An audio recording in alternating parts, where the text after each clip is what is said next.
لیکن جیسا کہ میں نے پچھلی مرتبہ بھی عرض کیا تھا، یہاں سوال کے بعد کوئی جواب مطلوب نہیں ہے، بلکہ گویا کہ انہیں دعوت دی گئی ہے کہ اپنے گریبان میں جھانکو اور دیکھو اس سوال کے جواب میں تمہارا دل کیا کہتا ہے۔ امن خلق السماوات والارض، بھلا کون ہے جس نے زمین و آسمان کو پیدا کیا، وانزل لکم من السماء ماء، اور پھر تمہارے لیے آسمان سے بارش نازل فرمائی، فانبتنا به حدائق ذات بہجہ، صرف ترجمہ کر لیجیے اس لیے کہ پچھلی مرتبہ ہم پڑھ چکے ہیں، اس لیے کہ آگے بھی چونکہ وہی مضمون چل رہا ہے تو لہٰذا مجھے زیادہ بہتر محسوس ہو رہا ہے کہ اس کا ترجمہ ہم کر لیں۔ فانبتنا به حدائق ذات بہجہ، پھر انواع و اقسام کے اللہ تعالیٰ نے تمہارے لیے باغات اور تمہارے لیے فصلیں یہاں بچھا دی۔ وما كان لكم ان تنبتوا شجرها، اور تمہارے بس میں تو نہیں تھا کہ ان میں سے کوئی ایک پودا بھی پیدا کر سکتے۔ یہ کون کر رہا ہے؟ امن خلق السماء، بھلا کون ہے وہ؟ الہ مع اللہ۔ اب یہ سوال کرنے کے بعد کہا گیا کہ کیا تمہارا دل کیا کہتا ہے، کیا کہ اللہ کے سوا بھی کوئی ہو سکتا ہے جس نے یہ کیا؟ بل ہم قوم یعدلون، بلکہ یہ قوم جو ہے یہ تو حد درجے بے انصاف قوم ہے۔ امن جعل الارض قرارا، بھلا کون ہے کہ جس نے زمین کو ایک سکون دیا، قرار دیا۔ اس کے بارے میں تفصیل سے میں نے عرض کیا تھا، جس کا ذکر آگے بھی آ رہا ہے۔ یہاں پہاڑوں کو اللہ تعالیٰ نے میخوں کی طرح گاڑ دیا تاکہ اس کے اندر کوئی لغزش پیدا نہ ہو۔ وجعل خلالها انہارا، اور پھر تمہارے لیے نہریں اور چشمے رواں کر دی، پانی جو مبدأ حیات ہے، جس کے بغیر تم زندہ نہیں رہ سکتے،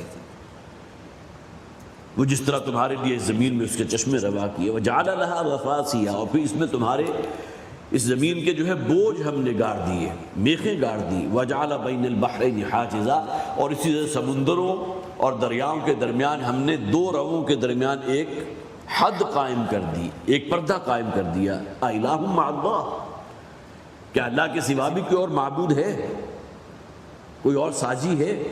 بل اکثرهم لا يعلمون، اور آگے تبصرہ کر دیا گیا انہیں اس بات کا علم ہی نہیں ہے، یہ تو مست ہیں اپنی نفس پرستی کے اندر، دنیا داری کے اندر، روپے پیسے کی دوڑ میں آگے سے آگے نکلنے کی فکر میں ہے، ان چیزوں کو سوچنے پر تیار ہی نہیں۔ امن یجیب المضطر اذا دعاہ، یہ آخری آیت جو ہم نے پچھلی مرتبہ پڑھی تھی، بھلا کون ہے وہ جو کسی بے کس کی پکار کو سنتا ہے؟ جو شخص بھی کہیں بے کسی کی حالت میں ہے، لاچاری کی حالت میں ہے، کوئی بیماری ہے، کوئی حادثہ، کوئی پریشانی ہے، تو کس کو پکارتا ہے؟ یہ الگ بات ہے کہ ماننے والے تو بہت سے دیویوں اور دیوتاؤں کے ہیں، لیکن جب کوئی کڑا اور مشکل وقت آتا ہے تو صرف ایک اللہ کو پکارتے ہیں۔ کون ہے کہ جو پکار سنتا ہے، اس کا جواب دیتا ہے کسی بے کس کی؟ اذا دعاہ، جب وہ اس کو پکارے، ویکشف السوء، اور پھر یہ کہ اس سے اس تکلیف کو، اس مصیبت کو، اس ناگہانی پریشانی کو دور کر دیتا ہے۔ وَيَجْعَلُكُمْ خُلَفَاءَ الْأَرْضِ، اور پھر اس نے تمہیں اس زمین میں اپنا نائب مقرر کیا۔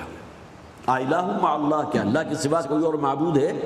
کیا کوئی ساجی ہے اللہ کا، کوئی شریک ہے؟ قلیلا ما تذکرون، بہت ہی کم ہے تذکر اور نصیحت جو تم حاصل کرتے ہو۔ اب آگے فرمایا امن یہدیکم فی ظلمات البر والبحر، وہی سوالیہ انداز، لیکن جیسا کہ میں نے عرض کیا تھا یہاں استفہام یا سوال مراد نہیں، انہیں جھنجھوڑا جا رہا ہے، ان کے دل کے تاروں کو ذرا چھیڑا جا رہا ہے۔ امن یہدیکم فی ظلمات البر والبحر، بھلا کون ہے کہ جو تمہیں رستہ دکھاتا ہے جبکہ تاریک ہوتی ہے رات، خواہ وہ خشکی کا رستہ ہو، خواہ تری کا رستہ ہو، سمندر کا سفر ہے۔ اس زمانے میں بھی تو ہوتا تھا، ایسا تو نہیں ہوتا تھا کہ صرف دن میں سفر کیا اور رات کو ان کے جو بحری بیڑے ہیں رک گئے، وہ اپنی اس سمت کے اندر جو ہے چلتے رہتے تھے، اور اس میں ستارے ان کی رہنمائی کرتے تھے۔ دن کے اوقات میں تو گویا کہ سورج کا طلوع ہونا اور سورج کا غروب ہونا، یہ دو سمتیں تو متعین ہو گئی نا، کہ جس سمت سے سورج طلوع ہو رہا ہے وہ مشرق ہے، جہاں غروب ہو رہا ہے وہ مغرب ہے۔ اب تمہیں اپنا سفر مغرب کی طرف چلنا ہے، یا فرض کیجئے کہ کسی قافلے کو یا کسی شخص کو مکے سے شام کی طرف جانا ہے، تو اب وہ رخ ادھر کو کرے گا، شمال کا رخ ہے، مشرق اور مغرب متعین ہو گئے تو شمال آپ خود نکال سکتے ہیں۔ اور رات کی تاریکی میں ہدایت جو حاصل کرتے تھے یا رہنمائی حاصل کرتے تھے وہ ستاروں کے ذریعے۔ امن یہدیکم فی ظلمات البر والبحر ومن یرسل الریاح بشرا بین یدی رحمتہ، اور کون ہے کہ جو وہ ہوائیں چلاتا ہے جو تمہیں خوشخبری دیتی ہیں کہ ان ہواؤں کے دامن میں اللہ کی رحمت چلی آ رہی ہے۔ اور یہ تو ہمیں بھی محسوس ہوتا ہے، جیسے کچھ ہوا چلی اور اس میں ٹھنڈک محسوس ہوئی، اگرچہ آپ کو بادل نظر نہیں آ رہے، لیکن فوراً آپ جو ہے قیاس کر لیتے ہیں کہ معلوم ہوتا ہے کہ بارش بھی ہوگی، اس لیے کہ جو ٹھنڈ اور خنکی آ رہی ہے ہوا میں، تو پیچھے کہیں بادل ہیں جو ابھی ہماری نگاہوں سے اوجھل ہیں۔ تو امن یہدیکم فی ظلمات البر والبحر ومن یرسل الریاح بشرا بین یدی رحمتہ، وہ ہوائیں کہ جو اپنے دامن میں اللہ کی رحمت کی نوید اور خوشخبریاں لے کر آ رہی ہیں۔ اِلٰہ مع اللہ، کیا اللہ کے سوا اور کوئی معبود ہے؟ کیا اللہ کا کوئی اور ساجی ہے؟ کوئی اور معبود ہے اللہ کے ساتھ؟ تعالی اللہ عما یشرکون، اللہ تعالیٰ بہت بلند و برتر ہے اس تمام شرک سے جو یہ کر رہے ہیں۔ میں نے خاص طور پر حوالہ نوٹ کیا تھا سورہ نحل، اس میں اس مضمون کو بیان کیا گیا جہاں ستاروں اور جو اللہ تعالیٰ نے مختلف علامات قائم فرما دی۔ آیت نمبر 15 اور 16 ہے سورہ نحل کی۔ وَأَلْقَى فِي الْأَرْضِ رَوَاسِيَ أَن تَمِيدَ بِكُمْ، یہ مضمون یہاں بھی آ چکا، اور اللہ تعالیٰ نے اس زمین میں رکھ دیے، گاڑ دیے وہ بوجھ پہاڑ، أَن تَمِيدَ بِكُمْ کہ مبادا یہ تمہیں لے کر لڑک جائے۔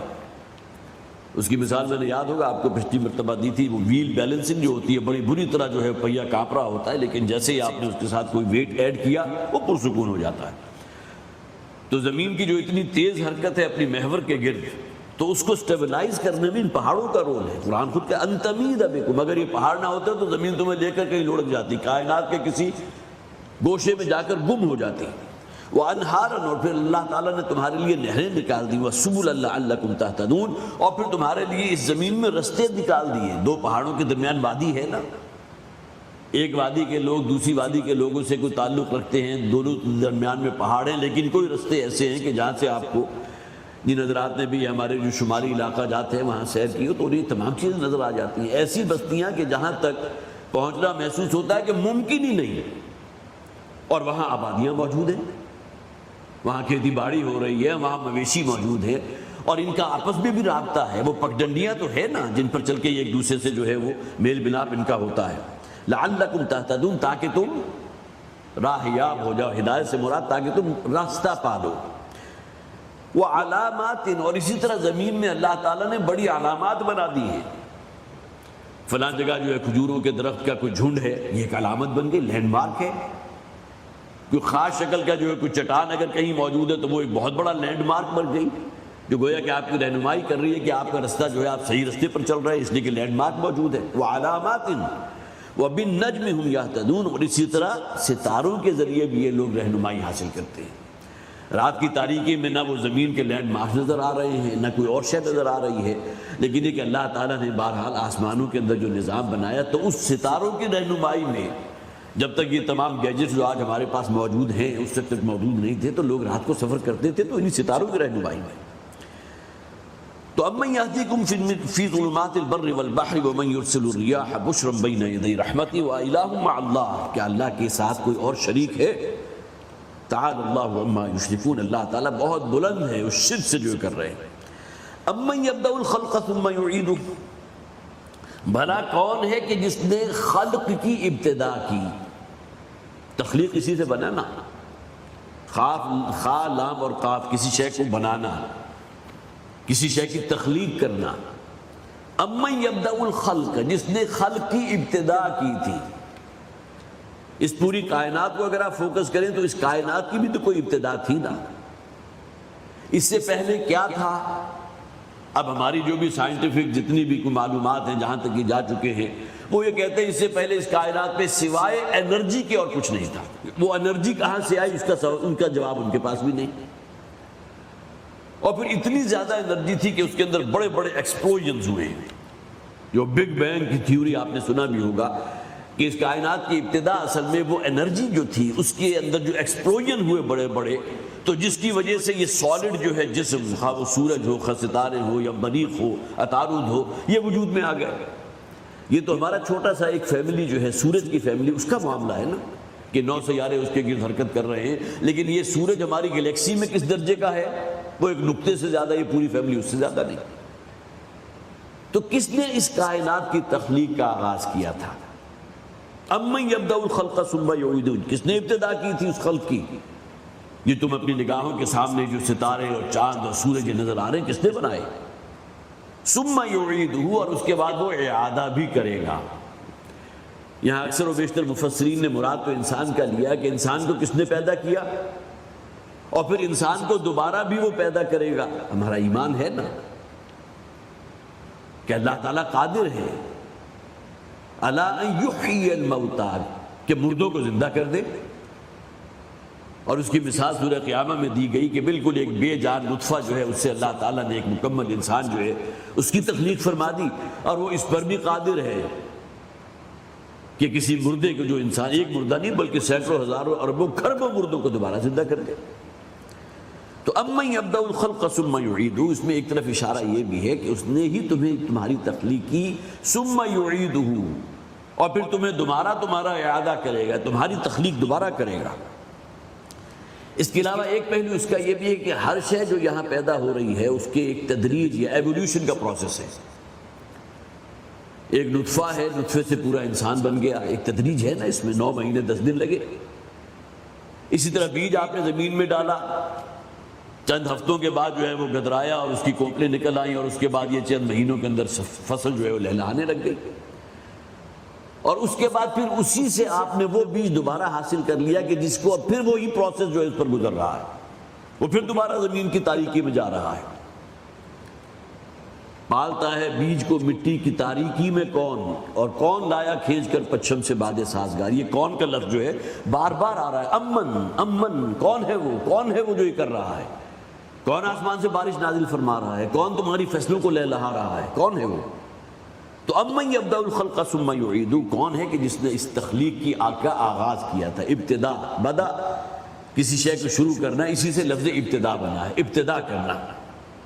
ثم یعیدہ، اور پھر یہ کہ اس کو اللہ تعالیٰ اعادہ کرنے پر بھی قادر ہے، اس کو پھر دوبارہ انسان کو اصل جس طرف لے کر جا رہے ہیں. قرآن حکیم میں بہت سی آیات میں یہ فرمایا گیا ہے کہ ذرا اس زمین کو دیکھو جو بالکل مردہ تھی اور اس میں اللہ تعالیٰ نے زندگی پیدا فرما دی. کذالک تخرجون، اسی طرح اللہ تعالیٰ تمہیں بھی دوبارہ زندہ کر دے گا. یہ تو تمہارے سر کی آنکھوں کا مشاہدہ ہے نا کہ زمین بالکل مردہ تھی، بارش برسی ہے، زمین کے اندر قوت نمو موجود ہے، اور وہ پہاڑ جو بالکل جسے آپ کہیے کہ بالکل چٹیل میدان تھے، وہ میدان بھی اور وہ پہاڑ بھی جو بالکل پتھریلے تھے، وہاں آپ کو جو انواع و اقسام قسم کے پودے نکلنے نظر آنے شروع ہو گئے، اور زمین جو ہے غائب ہو گئی اس کے پیچھے. معلوم ہوتا ہے وہ بیج جو ہے وہ کہیں موجود تھے اور بارش نے آ کر اس کے اندر زندگی پیدا کر دی. تو قرآن وہاں کہتا ہے کذالک تخرجون، یہ تو تمہارے مشاہدے کی بات ہے، اسی طرح اللہ تعالیٰ تمہیں بھی زمین میں سے نکال لے گا. وہ تمہاری ہڈیاں جو ہے اس کا ذکر بھی آگے آ جائے گا، بالکل گل سڑ کر جو ہے بالکل مٹی میں مل کر مٹی ہو چکی ہو، کوئی رل مل گئی ہو مٹی کے اندر، اس کے باوجود وہ قادر ہے تمہیں دوبارہ زندہ کر دے گا. امن یبدأ الخلق ثم یعیدہ، بھلا کون ہے وہ کہ جس نے تخلیق کی اور پھر اس کے بعد اس کا اعادہ کیا. ومن یرزقکم من السماء والارض، اور کون ہے وہ کہ جو تمہیں اس زمین و آسمان میں روزی فراہم کر رہا ہے. زمین کی روزی تو وہ ہے جو آپ زمین کے ذریعے حاصل کر رہے ہیں، اس میں کوئی اختلاف ہی نہیں. آسمان کی روزی سے 2 چیزیں مراد ہیں. ہمارے اس خاکی وجود کو زندہ رہنے کے لیے اس زمین کی ضرورت ہے، یہیں سے آپ پانی حاصل کر رہے ہیں، یہیں سے خوراک حاصل کر رہے ہیں، اور اسی زمین کے گرد ایک کرہ ہے کہ جس میں ہوا موجود ہے، جس سے آپ کے لیے آکسیجن فراہم ہو رہی ہے، جو آپ کی زندگی کے لیے گویا کہ اتنی ناگزیر ہے کہ اس کے بغیر چند لمحے یا چند ساعتیں آپ زندہ نہیں رہ سکتے. لیکن ایک ہمارے اندر روح بھی تو ہے نا، اس کی غذا کہاں سے آ رہی ہے؟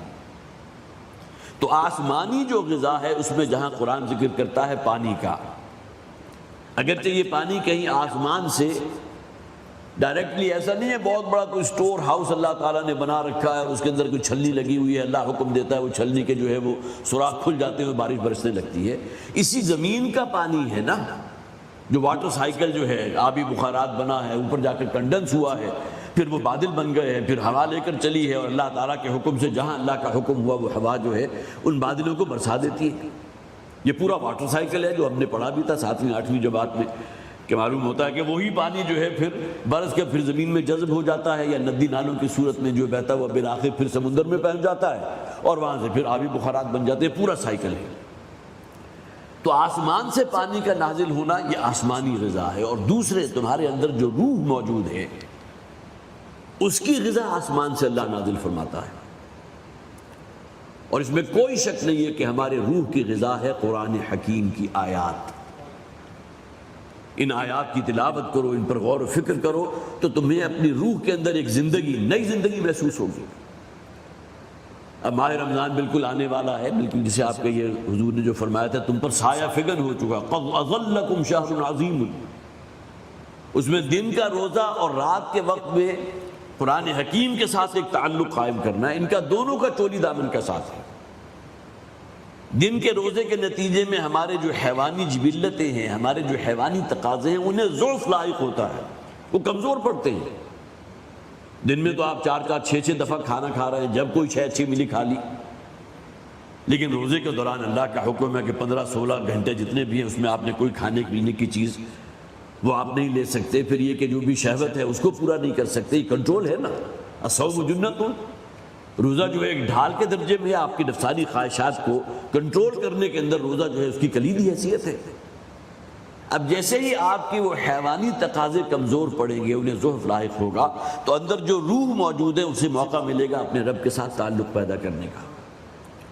اور یہ بہترین موقع ہے کہ آپ اس روح کی غذا اسے فراہم کریں، وہ قرآن حکیم ہے، اس میں کوئی شک نہیں۔ بڑا پیارا شعر میں نے پہلے بھی آپ کو سنایا تھا، شاید آپ جیسے باتوں کو یاد بھی ہو، کہ سنتے سنتے نغمہ ہائے محفل بدعات کو، کان بہرے ہو گئے دل بے مزہ ہونے کو ہے، آؤ سنوائیں تمہیں وہ نغمہ مشروع بھی، نغمہ مشروع، یہ قرآن حکیم، اس کی آیات، یہ بھی اس کے اندر بھی تو ایک نغمگی ہے نا، اس کے اندر بھی ایک انٹرنسک میوزک ہے۔ سورہ رحمان کی آپ تلاوت کیجئے، آپ جھوم جائیں گے۔ آؤ سنوائیں تمہیں وہ نغمہ مشروع بھی کو، جس سے خاشع متصدع ہونے کو ہے۔ قرآن میں کہا گیا نا، لو انزلنا هذا القرآن على جبل لرأيته خاشعا متصدعا من خشیۃ اللہ، اگر ہم اس قرآن کو کسی پہاڑ پر نازل کر دیتے تو وہ دب جاتا، پھٹ جاتا اللہ کے خوف کی وجہ سے۔ تو یہ وہ غذا ہے جو اللہ تعالیٰ نے آسمان سے وحی کی صورت میں نازل فرمائی، جو قرآن میں محفوظ ہے۔ اس سے پہلے حضرت ابراہیم علیہ السلام کو صحیفے دیے گئے، آج ان کا کہیں کوئی سراغ نہیں ملے گا۔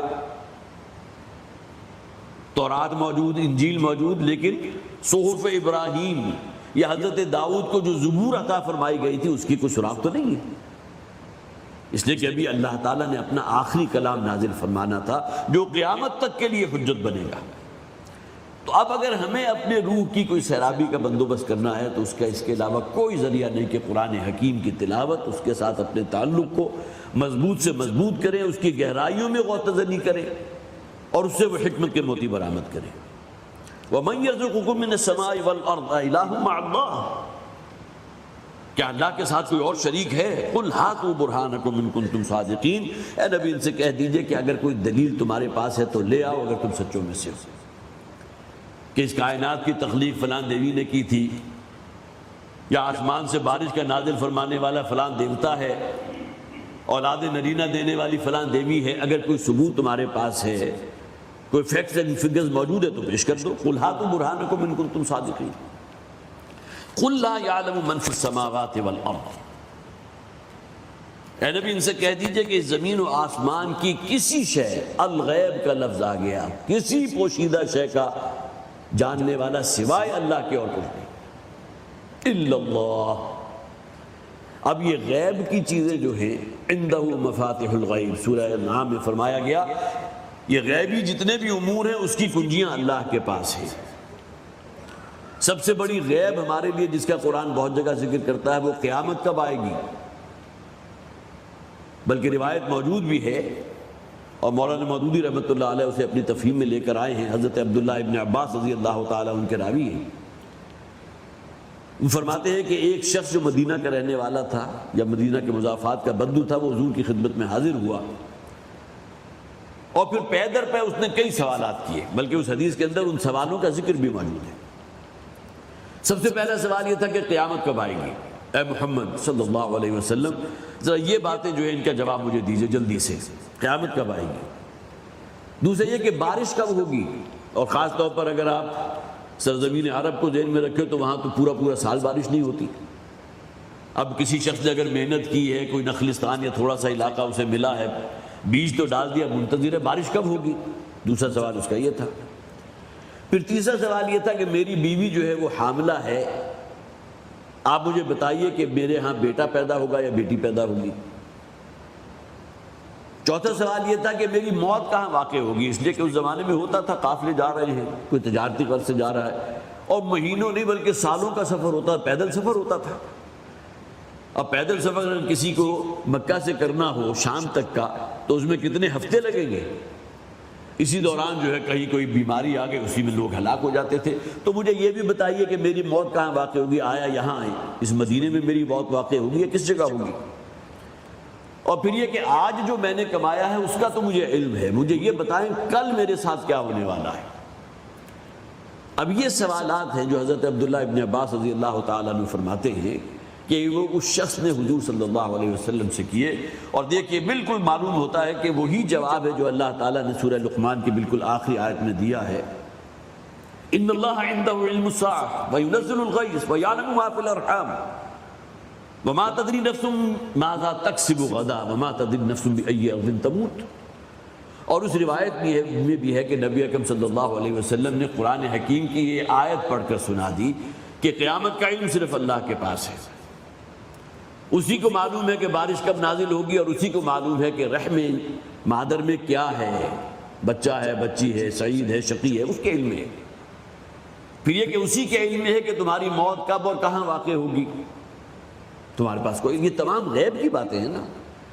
اور پھر وہی جانتا ہے کہ تمہارے ساتھ آنے والے کل کیا ہونے والا ہے، کہ آیا کل مر جاؤ گے، کسی حادثے کا شکار ہو جاؤ گے، تمہیں کاروبار کے اندر بہت بڑا نقصان ہوگا، آج تم نہیں جانتے، لیکن آنے والے کل میں کیا ہوگا اس کا علم بھی اللہ کے پاس ہے۔ وما تدری نفس بما کسبت غدا، اس طرح کے الفاظ ہیں، ماذا تکسب غدا، کہ تمہاری جان کل کیا کمائے گی وہ بھی اللہ کے علم ہے۔ تو اب یہ جواب سننے کے بعد وہ جو ہے وہ بدو بالکل خاموش ہو گیا۔ ظاہر ہے کہ اللہ تعالیٰ کے رسول صلی اللہ علیہ وسلم نے جو ریفرنس دیا تھا وہ قرآن حکیم کی آیت تھی۔ تو وہ چیزیں جو ہمارے لیے غیب کے درجے میں ہیں اس کا کل علم اللہ کے پاس ہے۔ اگرچہ اب کہا جا سکتا ہے کہ الٹرا ساؤنڈ یا اس قسم کے ڈاپلر جو ہیں اس کے ذریعے ہمیں کچھ پتہ چل جاتا ہے کہ بچہ ہونے والا ہے، بچی ہونے والی ہے، لیکن وہ بھی ایک خاص پیریڈ کے گزرنے کے بعد۔ اس پیریڈ سے پہلے تو آپ کا کوئی الٹرا ساؤنڈ بھی آپ کو نہیں بتا سکتا، کوئی بڑی سے بڑی جو ہے الٹرا ساؤنڈ سے سپر الٹرا ساؤنڈ لے آئیں وہ بھی نہیں بتا سکتی۔ پھر وہ بھی صرف میل اور فیمیل کا تعین کر سکتی ہے نا، اس کی قسمت کیا ہوگی، اس کا ذہن کیسا ہوگا، شقی ہوگا، سعید ہوگا، غبی ہوگا یا عقل مند ہوگا، اس کے بارے میں تو ہماری سائنسی گیزٹ جو ہے وہ بھی ہمیں کچھ نہیں بتا سکتی۔ تو معلوم ہوا کہ بالآخر، اور اسی طرح بارش کا نازل ہونا، اب بہرحال ایسی چیزیں سننے میں آ رہی ہیں کہ بادلوں کو کنٹرول بھی کیا جا سکتا ہے، خاص قسم کی انرجی یا ویوز ہیں جس کے ذریعے ان کو کنٹرول کر کے کسی خاص علاقے میں لے جا کر جو ہے وہاں سے بارش بھی برسائی جا سکتی ہے۔ اب یہ چیزیں جو ہے معلوم ہوتا ہے اللہ تعالیٰ نے جو کہا علامہ اقبال نے، عروج آدم خاکی سے انجم سہمے جاتے ہیں۔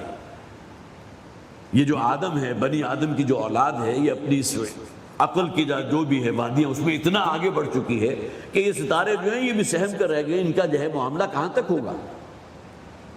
اور اب ہماری جو بھی ایکسپیڈیشن ہے وہ مریخ تک کا سفر کر رہے ہیں اور فلاں جگہ جا رہے ہیں، اپنی دنیا جو ہے اس کے اوپر تو کنٹرول ہے نہیں، یہاں تو امن قائم نہیں کر سکے، اور اس کائنات کی کھوج مرید میں جو اپنے آپ کو ہلکان کیے جا رہے ہیں، صرف یہ معلوم کرنے کے لیے کہ آیا زمین کے علاوہ بھی کوئی سیارہ ایسا ہے کہ جہاں زندگی موجود ہو، جہاں لائف موجود ہو۔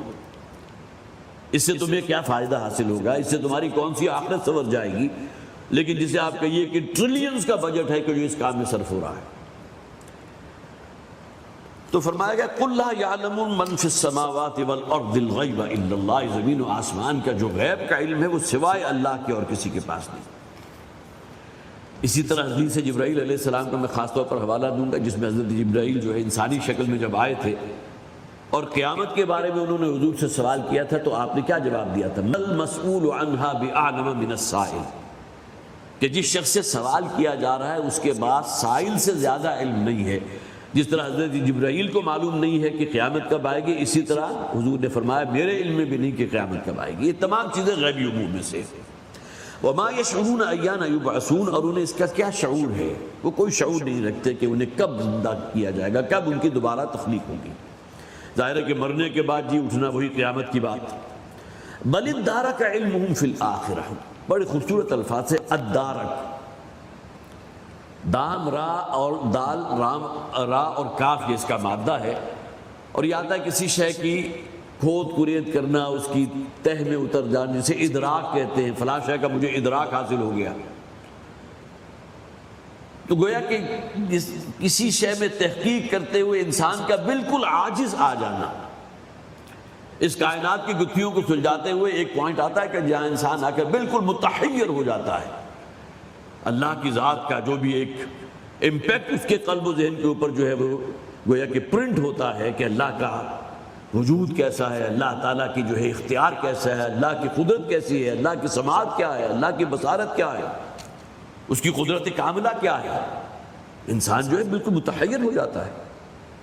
تو گویا کہ انسان اپنی سی کل کوشش کرنے کے باوجود بھی بالکل جب لاچار ہو جائے، معلوم ہوتا کہ اب اس کے پاس اس کھود کو ریت کے نتیجے میں بھی کوئی ایسی شے حاصل نہیں ہو سکے گی جس پر اس کو اطمینان ہو گیا، تو آخرت کے حوالے میں ان کا علم جو ہے بالکل تھک ہار چکا، اس لیے کہ ان کی جو بھی کسوٹی ہے وہ مادی پرکھ ہے، وہ میٹیریلسٹک اپروچ ہے نا۔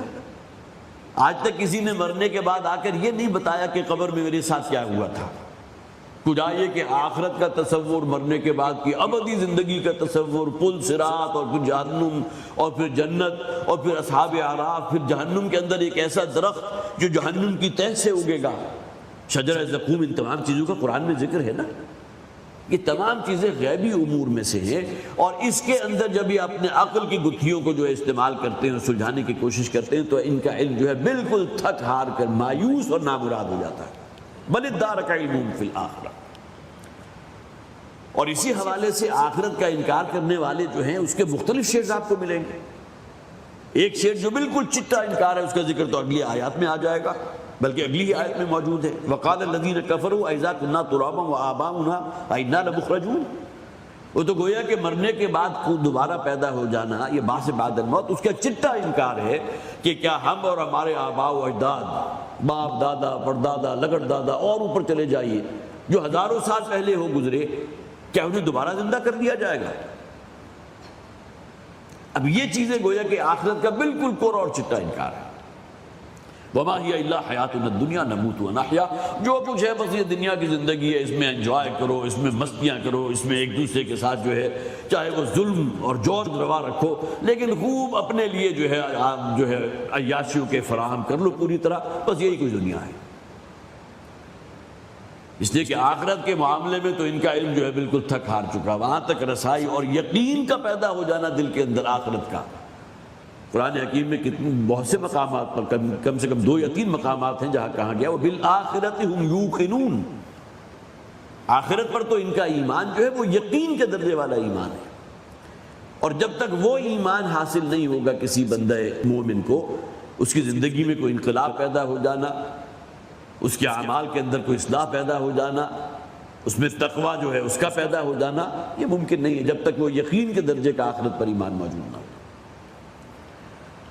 تو بل ادارک علمہم فی الآخرہ بل ہم فی شک منہا، بلکہ آخرت کے بارے میں وہ شکوک و شبہات میں بھی مبتلا ہے۔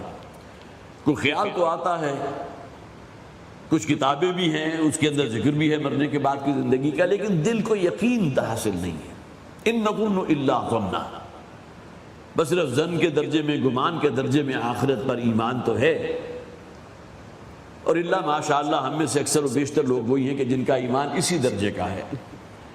میں مسلمانوں کی من حیث مجموع جو ہے وہ بات کر رہا ہوں، باقی جو حضرات بھی جن کا دین کے ساتھ گہرا شغف ہے، دین پر عمل پیرا ہیں، ان کا یقیناً ایمان بہت آگے کے درجے کا ایمان ہے، لیکن یہ کہ ان نظن الا ظنا، آخرت کے بارے میں صرف ایمان ایک ظن کے درجے کا، ایک وہم اور گمان کے درجے کا، بس اس سے زیادہ نہیں۔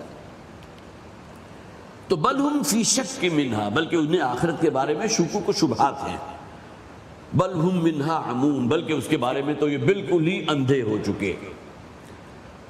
اور قرآن حکیم میں سورہ قیامت میں جو کہا گیا نا، بڑا چہک چہک کر سوال کرتے ہیں کب ہوگا قیامت کا دن، کب آئے گی وہ آخرت، کب ہمیں دوبارہ زندہ کیا جائے گا۔ ان کا اصل مرض یہ ہے کہ بل یرید الانسان لیفجر امامہ، آخرت کے تصور کو، حساب کتاب، جواب دہی کے تصور کو اپنے سے دور رکھو، اور اپنی جو بھی دنیاوی زندگیاں ہیں یہاں کی جو بدمستیاں انہی کے اندر مست رہو۔ انسان چاہتا ہے کہ فسق و فجور کو چھوڑنے پر تیار نہیں ہے، بل یرید الانسان لیفجر امامہ، انسان تو یہ چاہتا ہے وہی فسق و فجور کی زندگی جس پر اس وقت قائم ہے اسی پر قائم رہے، وہی اس کا جو ہے امام بنی رہے، لہذا وہ آخرت کا انکار کرتا ہے۔ گویا جسے ہمارے ہاں کہتے ہیں نا دیوانہ بکار خیش ہوشیار، اصل مرض جو ہے اس دنیا کی محبت اور یہاں کی عیاشیاں اور یہاں کی حرام کاریاں اس کو چھوڑنے کو تیار نہیں، لیکن سوال یہ کرتے ہیں کہ آخرت کا دن کب ہوگا اور ہمیں کب مرنے کے بعد زندہ کیا جائے گا، تو بل ہم منہا عمون، اس کے بارے میں بالکل اندھے ہو چکے۔ انکار آخرت کے شیٹ کے حوالے سے میں عرض کر رہا تھا، ایک بالکل کورا اور چٹا انکار، ایک صرف ظن کے درجے میں، گمان کے درجے میں، ہاں آخرت ہوگی، محسوس تو ہوتا ہے شاید ہو، کچھ انسان اپنے عقل کی گتھیوں کو سلجھانے لگے تب بھی محسوس ہوتا ہے۔ اس دنیا میں جو بڑے بڑے ظالم لوگ ہیں، جس قسم کے جرائم آپ اپنے اخبارات کے اندر اور جو پرنٹ میڈیا اور الیکٹرانک میڈیا میں پڑھتے ہیں، تو انسان جو ہے کانپ اٹھتا ہے کہ اس شخص کو اگر اس کے اس جرم کی سزا اس دنیا میں دینا چاہے اور اس کی ایک ایک بوٹی جو اس کا قیمہ کر دیا جائے تب بھی وہ مساوی نہیں ہوتا اس کے اس جرم کے۔ کتنی مثالیں آپ کے سامنے۔ تو انسان سوچنے پر مجبور ہو جاتا ہے نا کہ مرنے کے بعد کی کوئی زندگی ہونی چاہیے جہاں انسان کو اپنے کرتوتوں کا، اپنے سیاہ کاریوں کا بھرپور سزا ملے، ورنہ یہ کہ یہاں آپ زیادہ سے زیادہ محدود سزا کیا دیں گے، اس کی جان لے لیں گے، اسے قتل کر دیں گے، اسے سولی پر چڑھا دیں گے۔ اور ایک شخص جس نے سینکڑوں ہزاروں انسانوں کو قتل کیا، اس کے حکم پر قتل کیے گئے، اس دنیا میں آپ کیا سزا دیں گے؟ تو منطقی طور پر بھی انسان اس نتیجے تک پہنچ جاتا ہے کہ مرنے کے بعد کی زندگی ہونی چاہیے۔ یہ چاہیے کہ لفظ کو نوٹ کیجئے۔ اور جب رسول اور نبی آ کر بتاتے ہیں کہ مرنے کے بعد کی زندگی ہے، جواب دہی ہو کر رہے گی، حساب کتاب، جزا و سزا ہو کر رہے گا، تو پھر یہ لوگ کہتے ہیں کہ وہی بات جس تک ہم پہنچے تھے، گویا کہ نبی اور رسول نے آ کر اس بات کی تصدیق کر دی، آمنا و صدقنا کہتے ہوئے اس پر ایمان لے آتے ہیں۔ یہ وہ لوگ ہیں جن پر اللہ کی رحمت، اللہ کا فضل ہوتا ہے۔ اور مکی صورتوں میں جیسا کہ میں نے عرض کیا تھا کہ ان قوموں کا ذکر بار بار جگہ جگہ موجود ہے، معدود چند لوگ ہی ہوتے تھے جو نبی اور رسول کی صدا پر لبیک کہتے ہوئے ایمان لاتے تھے۔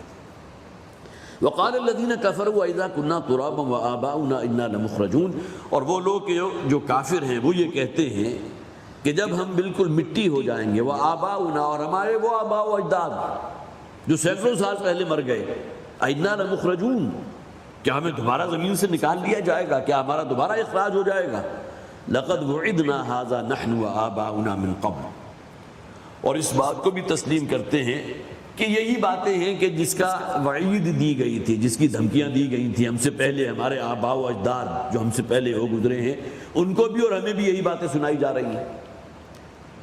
اس کے معنی کیا ہوا کہ ان لوگوں کو معلوم ہے